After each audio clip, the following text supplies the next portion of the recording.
ভগবানের চরণ পাদপদ্মে পৌঁছাওয়ার প্রথম দুয়ার, শ্রেষ্ঠ দুয়ার হল হরিকথা। শ্রবণাং শর্ম ধর্মেভ্য বরং। ভক্তি কল্পতরু দেবর্ষিপাদ নারদের এই অনুভব বেদ্য উক্তি।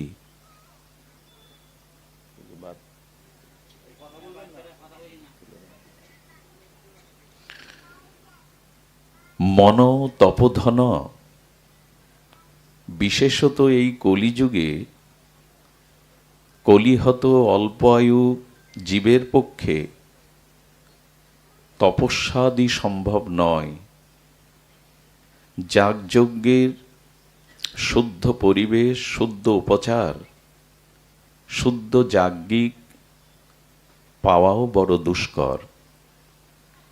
এই জন্য হরিকথা, সাধুমুখে শ্রবণ কীর্তন এটি শুধু ধর্মের সার নয়, এটি এই বর্তমান কলিযুগে সর্ব তপস্যারও সার। এর থেকে বড় তপস্যার নাই।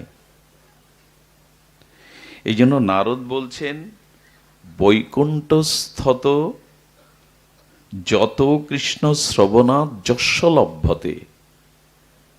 যদি জন্ম মরণশীল এই মৃত্যুময় সংসার সাগর হতে ভগবানের স্বরূপ চিন্ময় ধামে আমাদের স্বরূপ স্মৃতি জাগিয়ে আমরা ফিরে যেতে চাই, এই জন্ম মৃত্যু চক্র হতে নিষ্কৃতি পেতে চাই, তবে অবশ্যই তিনি যেন ধর্মের সারাৎ সার, ধর্মের বরং হরিকথা শ্রবণ করেন। ভাগবত কথা শ্রবণের ফল কি? বলে আপনারাই তো বলেন ফলের আশা না করেই ভগবত কর্ম করতে। কিন্তু ভাগবত শ্রবণে 4টি ফল লাভ হয়। আচার্য বলেছেন, ধর্ম অর্থ কাম মোক্ষ এটি আমরা জানি, কিন্তু এটি নয়। ভাগবত শ্রবণে সাধু সঙ্গে ধর্ম অর্থ কাম মোক্ষ প্রাপ্ত হয়, এটা শাস্ত্রমুখে সাধুমুখে জেনেছি। কিন্তু আমাদের আচার্যগণ বলছেন না, বাচ্চাটাকে একটু নিয়ে যান। ধর্ম অর্থ কাম মোক্ষ নয়, 4টি ফল ভাগবত শ্রবণে আজই পেয়ে যেতে পারেন, আজই প্রাপ্ত হতে পারেন। শ্রদ্ধা, অনুরাগ, পিপাসা নিয়ে যদি হরিকথা শ্রবণ করেন। 4টি ফল কোনটি? প্রথমে বলা হয়েছে সুপারি। এই সুপারি হলো বৈদিক সনাতন রীতিতে, আর্য সভ্যতায় সুপারি দেবতার পূজা, যে কোনো পূজাতে এই সুপারি ফলাং অর্পিত করা হয়। তো 4টি ফলের প্রথমে বলছেন একটি সুপারি, একটি হলো নারিকেল দেবফল, একটি হলো কলা, আর শাস্ত্রে বলেছেন আরেকটি হলো অমৃত আম্র। যেগুলো ভাগবত-শ্রবণে আম পাবো, ভাগবত শ্রবণে সুপারি পাবো, ভাগবত শ্রবণে কদলী কলা পাবো, ভাগবত শ্রবণে নারকেল পাবো, বললো তা বলেনি। বলেন এই 4টি ফলের ভাবার্থ, সরলর্থ, এর গভীর অর্থ ভাগবত দৃষ্টিতে আচার্য করেছেন। শুনুন, দেখুন, সুপারি অর্চনে বা পূজনে লাগে, তার মানে ভাগবত শ্রবণে জীবের মধ্যে পূজা ভাব আসে।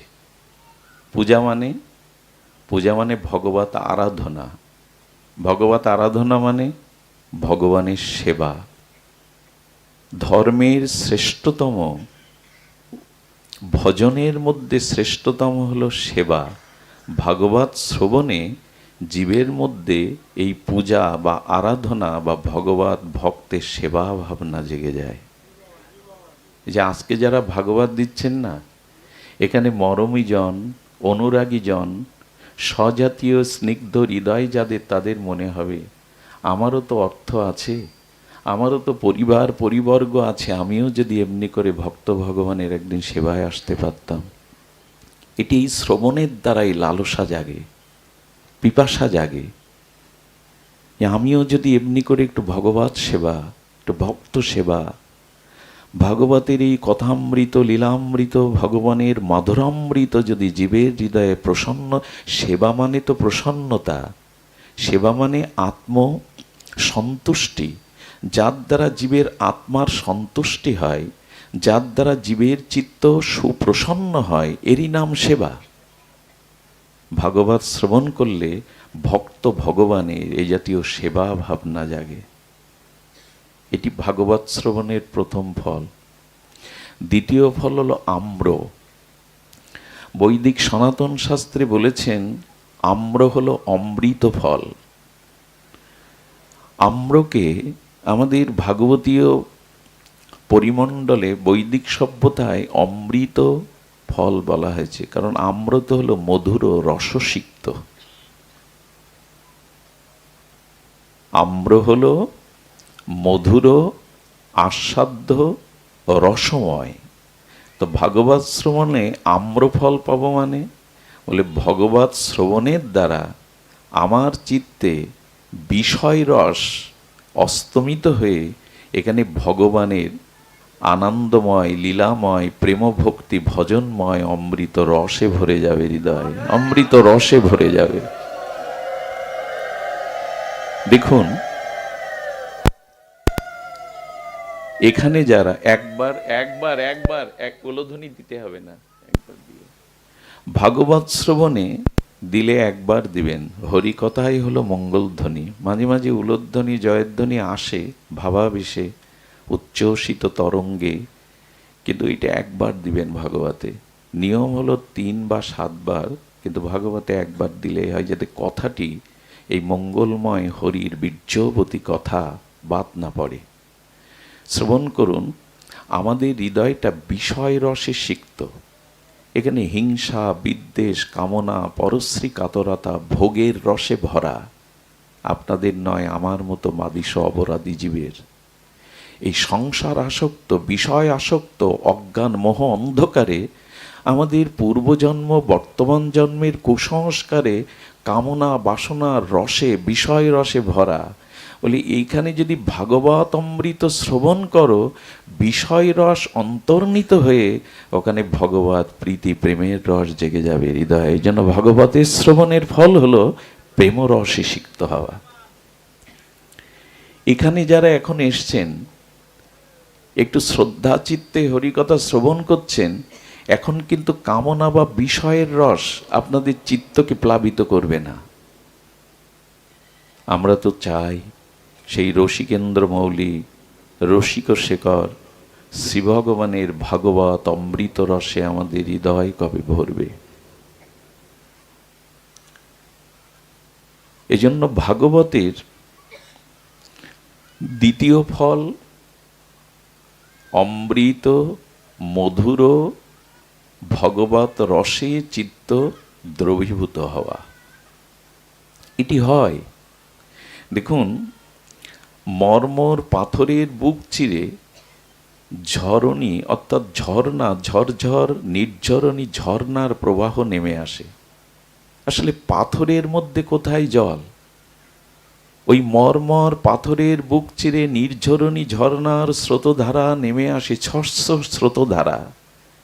পাথরের বুক চিরে যদি ঝর্ণা প্রবাহ হয়, তো ভাগবত শ্রবণে আমাদের বিষয় রসের পরিবর্তে ওখানে অমৃত ভগবত প্রীতিরস সিক্ত হয়ে যায়।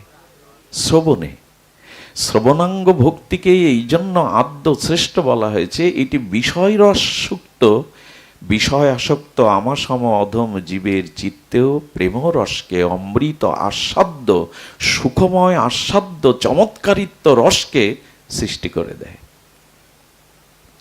তৃতীয় ফল হলো কদলী। কদলী মানে কলা। যাদের সুগার বেশি তাদের কলা খাওয়া ডাক্তাররা, বিশেষজ্ঞরা নিষেধ করেন। কলা অত্যন্ত মিষ্টি ফল, উপকারী এবং শর্করা মিষ্টি। বলেন ভাগবত শ্রবণ করলে তোমার এই তিক্ত, তিত আর তোমার এই বিক্ষিপ্ত জীবনে একটা মিষ্টতা আসবে, স্নিগ্ধতা আসবে। এখানে সবার মুখের দিকে তাকান, প্রত্যেকের মুখগুলো এখন শান্ত, সমাহিত, স্নিগ্ধ। কারণ হৃদয়ে হিংসা, বিদ্বেষ, পরশ্রী কাতরতা, ভোগ বাসনা না থাকলে মনের মন্য সংবেদ্য ভাবটা চোখে মুখে ফুটে ওঠে। যার হৃদয়ের যেমন ভাব, যার হৃদয়ের যেমন সংস্কার, তার মুখবদনে সেরূপ ভাবের প্রকাশ ঘটে। এই জন্য মনের আয়নাকে বলা হয় চক্ষুকে। মনে যে ভাবনাটা, এটা দর্শন, যারা দর্শন শাস্ত্রে পারঙ্গম, যাদের সাধন অনুভূতি আছে, দূরদৃষ্টি সম্পন্ন অভিজ্ঞ, তারা মানুষের চোখ দেখেই তার মনের ভাবনাটা মেপে নেয়। এক জন্মের না, অনেক জন্মের আপনার হৃদয়ের সংস্কারটা মেপে দিতে পারে চোখ দেখেই। রাধাকুণ্ডে এক পরিব্রাজক গিয়েছিলেন, বিশ্ব পরিব্রাজক। রাধাকুণ্ড তখন নীরব, নিভৃত, মঞ্জরি ভাব সাধনায় রত সাধকগণ। এত নাগরিক কোলাহল, এত বিদ্যুৎ, এত গাড়ি ঘোড়া, বাজার ঘাট ছিল না। সেই সাধকগণ অন্তর্মনা হয়ে নীরবে নিভৃতে রাধারানীর চরণ চিন্তায় মগ্ন থাকতেন। বিশ্ব পরিব্রাজক যখন রাধাকুণ্ডে গেলেন, কোনো সাধুই কুটির থেকে বেরোয় না। ভজন ত্যাগ করে একজন পরিব্রাজক আচার্য এসছেন, তাকে দর্শন দেওয়ার তাদের কোনো স্পৃহাই নেই। অনেক অনুরোধের পরে আমাদের বড় পণ্ডিত ছিল শ্যামসুন্দর দাস বাবাজি মহারাজের দাদুগুরু, ওনাকে এক পলক দেখেছিলেন। ওই পরিব্রাজক লিখেছেন, কারো দৃষ্টি যে এত গভীর হতে পারে, কারো দৃষ্টিতে জগৎ ছাপিয়ে জগদীশ্বরের চরণে নিবেদিত হতে পারে, ওনার চক্ষু না দেখলে আমি উপলব্ধি করতে পারতাম না। সাধকদের দৃষ্টি দেখবেন, এ জগতের আমাদের মতো কলুষিত, আমাদের মতো সংকীর্ণ দৃষ্টি না, এক অনন্ত বিভাবতী ভগবানের চরণ প্রান্তে ছাড়িয়ে গেছে। কবিগুরু এই লাইনটা এইভাবেই বলেছেন, তোমারও অসীমে মনোপ্রাণ লয়ে যত দূরে আমি ধাই। ওরা এই জগতের কোনো সংকীর্ণ চিন্তায়, স্বার্থ চিন্তায় রত না। ওরা অনন্ত অসীমে পরম প্রেমময়ের চরণ চিন্তায় রাত দিন রত। শয়নে স্বপনে জাগরণে মননে নিদিধ্যাসনে তারা ওই চরণ চিন্তাই করছে। এই যাদের মনোচক্ষু আর বাইরের চক্ষুটা ওই অনন্ত অসীমের চরণ প্রেম চিন্তায় একটা আলাদা রূপ নেয়।